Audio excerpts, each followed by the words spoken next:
Welcome to the deep dive. So today we're really digging into something fundamental. This whole idea we have about individual success, like my drive, my choices. That's what makes me successful. But what if?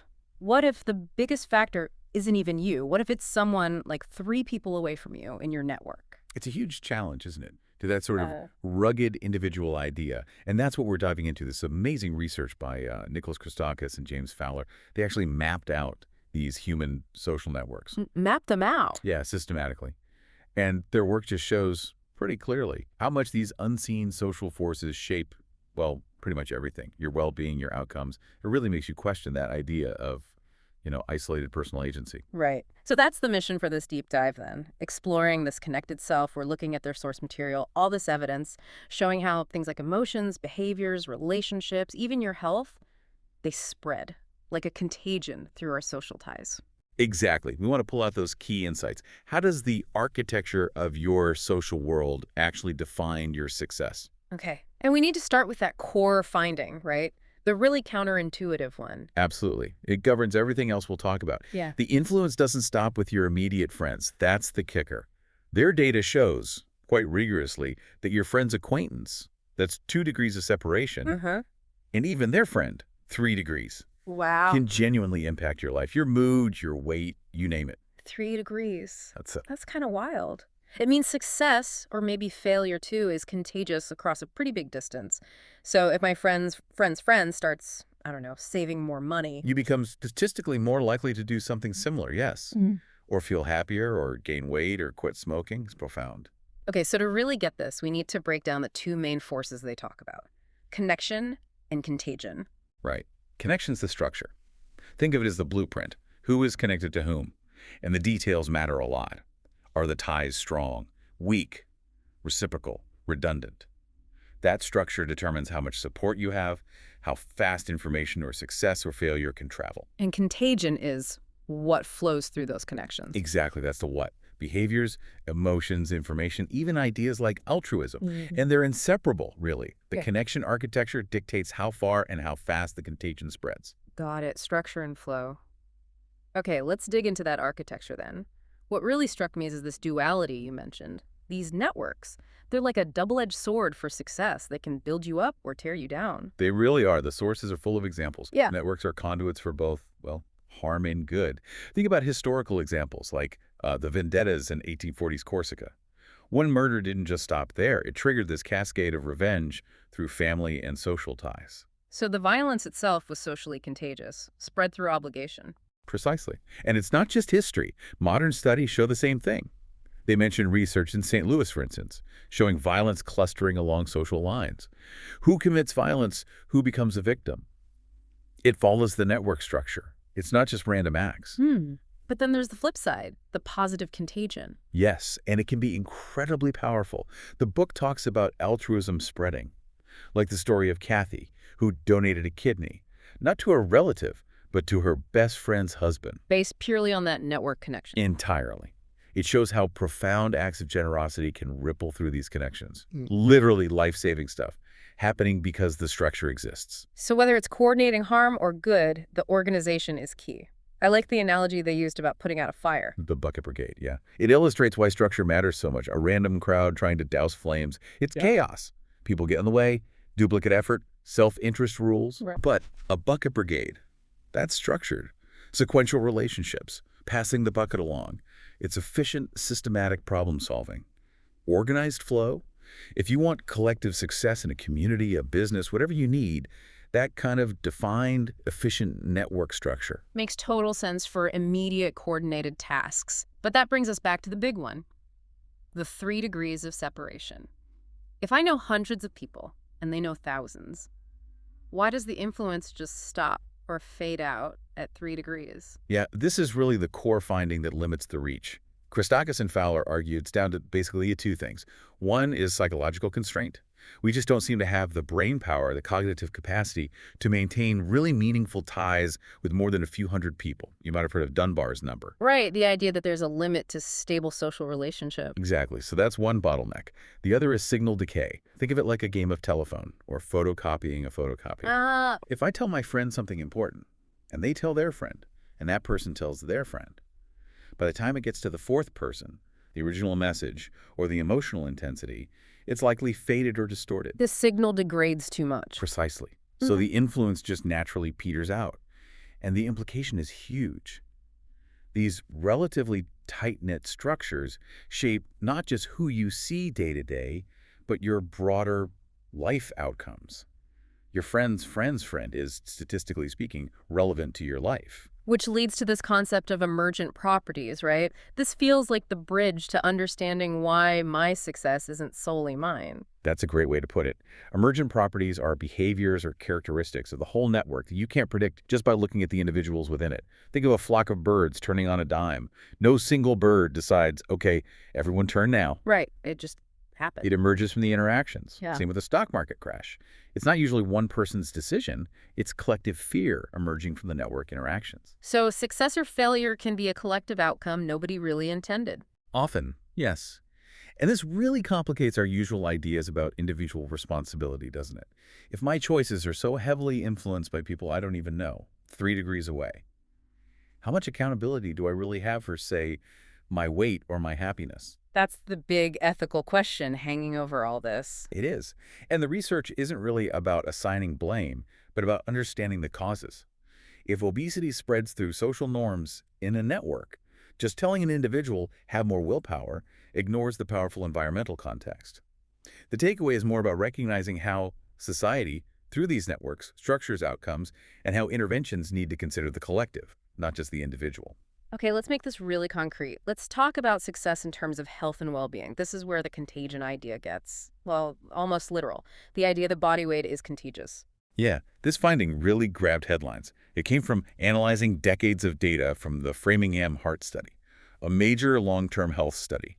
And they found that obesity, which is obviously tied to so many health outcomes, a key part of health success, it spreads through social circles. And it follows that 3 degrees rule very closely. Okay, give us the numbers again. They're pretty striking. If my close friend becomes obese. Your own risk of becoming obese goes up by a staggering 57%. That's if it's a close mutual friend. 57%. Yeah. Now, if it's your friend's friend 2 degrees away who becomes obese, your risk still increases by about 20%. Still significant. And even at 3 degrees your friend's friend's friend, there's a 10% increased risk for you. But crucially, beyond that, past the 3rd degree, the effect disappears. It drops to 0. Which reinforces that boundary of influence. But the skeptic asks, how do we know this isn't just people living near each other, same environment, same fast food joints? Correlation, not causation. That's exactly what the researchers had to rule out. And they did. They found that the network connection mattered more than geographical proximity. So even if your friend lived hundreds of miles away, if that social tie was strong, their weight gain still predicted yours. That strongly points towards social influence, towards behavioral mimicry, not just sharing the same environment. So it's less about sharing a pizza and more about sharing norms, changing what seems acceptable. Exactly. Behavioral imitation is part of it, sure. You might subconsciously adopt your friend's eating habits or activity levels. But maybe more importantly, if people in your immediate circle gain weight, your perception of what's a normal or acceptable body size can shift. The local norm overrides the glossy magazine images. Precisely. Your local pond becomes the reference point. If everyone there is heavier, that becomes the new normal for you, making it harder to achieve or maintain what broader society might deem health success in terms of weight. The network-defining health risks. That Rockdale County STD example is pretty sobering. It really is. Mid-90s, affluent Atlanta suburb, conservative reputation, and then boom, a syphilis epidemic among teenagers. Nobody saw it coming. And the network analysis showed it wasn't random infections. Not at all. The epidemiologists mapped out the sexual connections among the teens. They found it was driven by the structure of the network. A small core of highly connected kids were spreading it widely. And the network was clustered, but crucially, there were bridge individuals, often girls, in this case connecting different clusters of boys. So your personal risk wasn't just about your own behavior. Exactly. It depended heavily on who you were connected to. Were you linked, even indirectly, to one of these high transmission hubs? You could be relatively careful yourself, but if your network position made you vulnerable, your risk went up. Disease transmission is fundamentally a network thing. It really highlights that tension between individual choices and the pressures or vulnerabilities coming from the network. It does. But remember the duality. This works for positive things too. That's crucial for thinking about success. We see cascades of positive health behaviors. Quitting smoking is a big one. Right. If your spouse quits, your chances of quitting shoot way up. If friends quit, same thing. The network supports and spreads the positive change. But then there's the dark side of contagion, especially with mental health. The research mentions suicide contagion. Yes, and it's a terribly important, though difficult, aspect of network influence. Suicide clusters, especially among young people, are tragically linked to peer influence spreading through the network. One person's action, born of their own distress, can unintentionally catalyze similar actions among vulnerable, connected peers. It shows how networks can amplify distress, not just support. And it means interventions have to look at the social structure, not just individuals in isolation. Okay, so physical health spreads.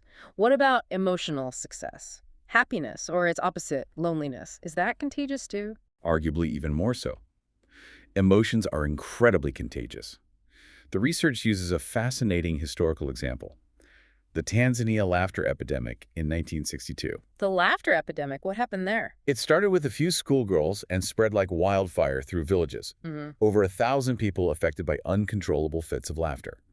But doctors who studied it realized it wasn't actual joy or happiness. No. No, it was more like mass psychogenic illness, a physical manifestation of collective stress and anxiety. People reported feeling restless, fearful, alongside the laughter. Wow. So the body physically reacting to a shared emotional state spreading through the network. Exactly. It's a dramatic example, but Yeah. it shows how easily emotions can bypass our rational minds and just spread. And just like that collective anxiety caused illness, the research shows collective joy causes happiness. They found happiness spreads through networks, again, up to 3 degrees of separation, following that same rule. How does that work? Is it just seeing happy people makes you happy? That's part of it. Mimicry plays a role. We have mirror neurons. We subconsciously copy expressions and postures, which triggers the corresponding feeling in us. But it's more than that. The research actually found that the happiness of your friends and their friends is a better predictor of your happiness than your income. Really? More than money? Significantly more, according to their analysis. Being near happy people seems to have real, tangible benefits. Proximity matters. Happy friends nearby have a stronger effect. So chasing individual material success might be less effective for happiness than cultivating a happy social circle. That's certainly what the data suggests. But again, the flip side is also true and powerful. Loneliness. Loneliness itself is contagious. It doesn't just make the individual feel bad, it can actively damage social ties. If you become lonely, the research suggests people close to you become more likely to feel lonely themselves. And they might even start to pull away slightly, perhaps subconsciously fearing that loneliness. It creates this ripple effect that can fragment social connections, making it really hard to achieve emotional success if you're caught in that cycle. Okay, let's switch gears slightly. Relational success, finding a partner. We like the idea of fate or a chance encounter, but the research argues the network is the real matchmaker. It really challenges that romantic notion, doesn't it? The data is pretty clear. Most people meet their long-term partners not through random luck, but through existing social connections. Friends, family, work colleagues, school. People already inside your network structure are overwhelmingly the source of romantic partnerships. And the Chicago Sex Survey data backs this up, highlighting something called homogamy. What's that? Homogamy is just the tendency for people to pair up with others who are similar to them. And the research shows this similarity exists across almost everything you can measure: age, education, religion, political views, even health habits like smoking or exercise. Because your network is already full of people like you. Exactly. By definition, your friends and acquaintances likely share many of your characteristics and values. So, your network naturally filters potential partners, making it much more likely you'll find someone compatible who mirrors you in important ways. But isn't that limiting? If I'm only shopping within my existing circle, am I missing out on finding the best possible partner out there? That's where the pond analogy they use is helpful. People don't really compare themselves to everyone on the planet when looking for a mate. You assess your own attractiveness or value relative to the people in your immediate social environment, your local pond. Ah, so you adjust your standards and strategy based on who's around you. Precisely. Your dating strategy, who you pursue, who you think is in your league, it's all heavily influenced by the characteristics of your peer group.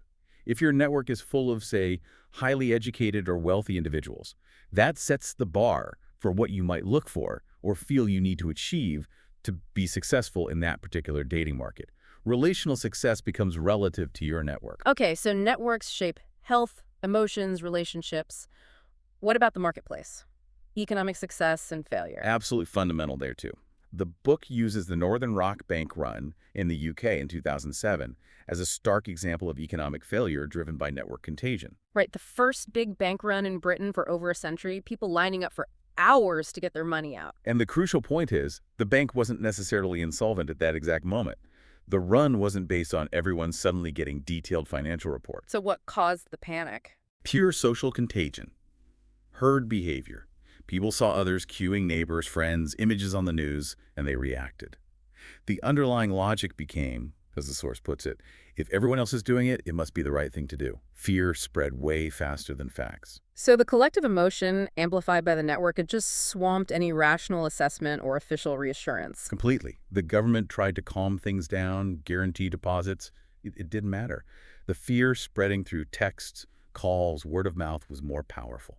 It shows how critical network-based trust is for economic stability. When it breaks down via contagion, the system can collapse. Okay, but networks also drive economic success. And one key idea here seems almost backward: the strength of weak ties. Yes, this is a classic finding in sociology, incredibly important for understanding opportunity. The core idea is your strong ties, your close friends, your family, they're great for support, for bonding. They form tight groups. But it's your weak ties, acquaintances, former colleagues, people you don't know well, that often connect different groups together. They bridge social clusters. And why are those bridges, those weak ties, so important for something like finding a job? Because your close friends likely move in the same circles as you. They know the same people, hear the same information. It's redundant, informationally speaking. Your weak tie, however, belongs to a different circle. They have access to novel information, different opportunities you haven't heard about. So when you're job hunting, that acquaintance is statistically more likely to provide the lead or introduction that gets you the interview, compared to your best friend who knows all the same stuff you do. Interesting. So strong ties for support, weak ties for opportunity and success. That's a good way to summarize it. And we also see networks leveraged for success in things like microfinance. Mohammed Yunus's model with Grameen Bank didn't just give loans to individuals, he gave them to small groups. Right, using social pressure. Exactly. The group became collectively responsible for repayment. Peer pressure within the network substituted for traditional collateral. That social capital, the reliance on network connections and accountability, is what led to incredibly high repayment rates and fostered economic development. Success built on the network structure. Let's apply this to politics. Voting. It seems like the ultimate individual act, but the research says networks are key there too. Yeah, it helps solve the paradox of voting. Rationally, your single vote almost never decides a large election. The cost seems to outweigh the benefit. So why do so many people vote? The network effect. Precisely. They talk about turnout cascades. Okay, explain the cascade. How does my one vote influence others? It's not just about convincing someone of your candidate. It's about the act of voting itself being a social signal. When you vote, especially people know you voted, it creates a small ripple. It might subtly influence your close friends or family to vote, maybe through conversation, maybe just seeing you do it. And their decision to vote then influences their friends. Remember the 3 degrees? So my single vote isn't just one vote. It's potentially activating others down the line. Exactly. Your one vote might effectively mobilize a few others within your 3-degree network. Suddenly, the impact isn't negligible anymore. And successful campaigns like Obama's 2008 run mentioned in the sources tap into this. They didn't just broadcast ads. They focused on connecting supporters to each other, building that community, leveraging those digital and real-world networks to create those turnout cascades. Political success often hinges on activating the network. Okay, bringing this right up to date. We live in this hyper-connected world now. Has technology changed these fundamental rules? That's the fascinating question. The research suggests technology has amplified and altered the channels, but maybe not the fundamental human social dynamics driving contagion and connection. Look at virtual worlds. The book mentions the corrupted blood incident in World of Warcraft back in 2005. The virtual plague. Yeah, it was an accidental spell effect that spread like a real disease through the game world, and it became this amazing, unplanned experiment in epidemiology. Because player behavior mirrored real-world responses perfectly. You saw everything. Panic, people fleeing cities, Altruism, high-level characters trying to heal others or quarantining themselves. Mm. And selfishness, some deliberately spreading the disease to cause chaos. It showed that these core human responses to threat and connection operate similarly, whether the network is pixels or face-to-face. And our online selves can even feed back into our real-world success, this Proteus effect. Right. The Proteus effect is the idea that the characteristics of your online avatar can actually change your behavior, both online and offline. Experiments showed that people given, say, taller or more attractive avatars tended to act more confidently, more assertively in virtual interactions. Hmm. And the implication is that this boost in confidence, practiced online, might actually carry over into real-life situations. So you could potentially prime yourself for success by curating your digital representation. The network interaction shapes the self, which then shapes real-world outcomes. It's another layer of influence. So putting it all together, this leads to the idea of the human superorganism. What does that really mean? It means seeing humanity, or at least large interconnected groups, as functioning like a single entity in some ways. Because of these network effects, the collective can achieve things, build cities, create complex societies, spread knowledge that no single individual could ever manage alone. The network has emergent properties beyond its parts. The sources use the story of Babylon. Their success came from unity and connection. Their fall came when that connection was broken. So connection itself is the foundation for collective success. It's presented almost as a public good, a shared resource, like clean air. Social networks foster trust, cooperation, the flow of ideas, and they aren't depleted by use. They often get stronger. The final takeaway is really optimistic in a way. When you take steps to improve your own life or help those directly connected to you, the positive effects don't stop there. They ripple outwards. As the book says, when we take better care of ourselves, so do many other people. Your individual success contributes to the health of the whole superorganism. Wow. Okay, that was a really comprehensive deep dive. It fundamentally shifts how you think about success. So to recap the big drivers, your health, your happiness, even who you partner with, your job prospects through those weak ties, your impact in politics, it's all deeply intertwined with your network out to about 3 degrees. Exactly. And the clear, actionable insight for you listening is pay attention to your network. It's not just about networking in the superficial sense. It's about understanding the structure, the quality of your connections. Cultivating positive, healthy, diverse relationships isn't just nice. It's actually a strategic investment in your own well-being and success because their success influences yours. Okay, so here's the final thought we want to leave you with, something to really chew on. If things like obesity, loneliness, but also happiness and quitting smoking can spread through your network up to 3 degrees, to what extent are your choices truly your own, and how much of what you consider your individual success is actually a collective achievement, something that the structure of your network simply positioned you to receive?